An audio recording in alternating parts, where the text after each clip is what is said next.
Mas, enfim, além dessa distinção entre apologética ofensiva e defensiva, também existem os métodos e as escolas de apologética, né? Historicamente, você vai ter a apologética clássica, que está mais associada, por exemplo, a pessoas como Tomás de Aquino, e você vai ter mais recentemente o pressuposicionalismo, que tem as suas ramificações, mas tem mais a ver com o pensamento de Cornelius Van Til, e a evidencialista, que, como o nome já diz, ela busca usar mais a questão das evidências, só que ela é diferente da clássica. Então, o que a gente pode falar de cada uma delas? Na questão da apologética clássica, geralmente se diz que primeiro é uma apologética por etapas. Primeiro você vai lá fazer a defesa da existência de Deus e depois das verdades particulares do cristianismo. O pressuposicionalismo, ele faz meio que ao contrário e de uma forma mais radical.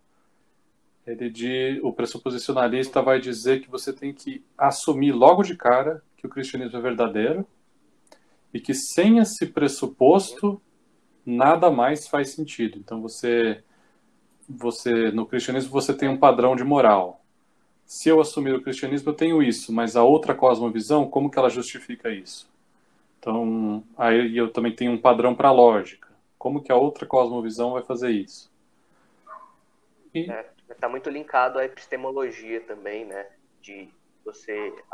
Na questão da autonomia da razão. Se você não pressupõe Deus de antemão, ou o cristianismo, você não consegue justificar a autonomia da razão ou algo no sentido. Na verdade, é negado, né, a autonomia da razão. É necessário o auxílio de Deus, segundo os pressuposicionalistas. Sim, e eles vão falar dos efeitos noéticos do pecado.